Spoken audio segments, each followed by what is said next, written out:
A osteoporose é conceituada como uma doença caracterizada por deterioração microarquitetural do tecido ósseo, com redução da massa óssea, fazendo com que essa esteja em níveis insuficientes para a função de sustentação, tendo como consequência o elevado risco de fratura.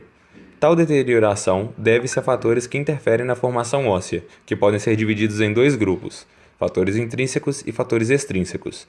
Os primeiros incluem fatores hereditários, responsáveis por cerca de 80% do pico final de massa óssea, raça, sexo e fatores hormonais, como hormônio de crescimento, fator de crescimento dependente de insulina 1, estrógeno e testosterona.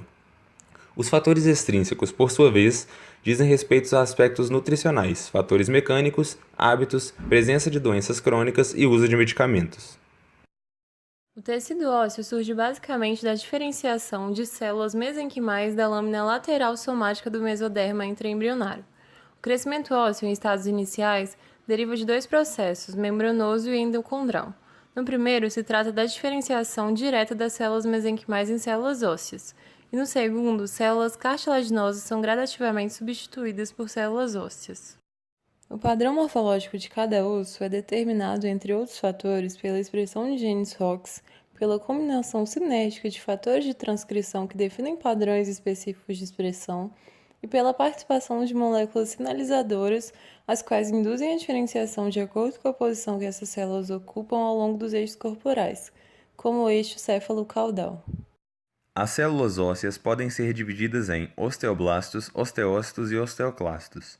Enquanto os osteoblastos sintetizam e mineralizam a matriz proteica em cristais de hidroxiapatita, os osteócitos fazem a manutenção dessa matriz. Já os osteoclastos, que vêm da diferenciação dos monócitos, promovem a reabsorção óssea.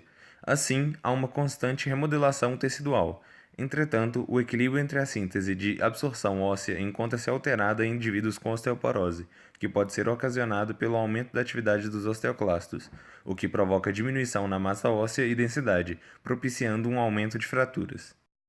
O diagnóstico da osteoporose é feito pela história clínica, pelo exame físico e por exames subsidiários, que são laboratoriais e de imagem. Geralmente, a doença é pouco sintomática, sendo manifestada quando ocorre uma fratura. O tratamento inclui exercício físico para auxiliar na deposição mineral óssea devido ao estresse mecânico causado por essas atividades e na dieta saudável. Além disso, existem várias classes de medicamentos que podem ser utilizados de acordo com o quadro de cada paciente, e alguns deles são os hormônios sexuais modeladores de receptores de estrogênio. A osteoporose pode acometer os homens em até 7%, mas tem maior incidência em mulheres, com até 17%. De acordo com o estudo epidemiológico realizado no Instituto Nacional de Traumatologia e Ortopedia do Ministério da Saúde do Brasil, a prevalência da osteoporose em pacientes do sexo masculino com mais de 50 anos foi de 19,5%. Especificamente no Brasil, devido às diferentes metodologias de estudo, a porcentagem de mulheres acima de 50 anos com a doença pode variar de 3,9% a 28,8%, e acima de 80 anos até 82,7%. Um importante fator para o aumento dos casos de osteoporose tem sido o crescimento do número de pessoas acima de 65 anos. Esse aumento fez com que ela começasse a ser reconhecida como uma importante doença que acomete os idosos, o que incentivou a expansão de pesquisas sobre o assunto à medida que tem se tornado cada vez mais relevante.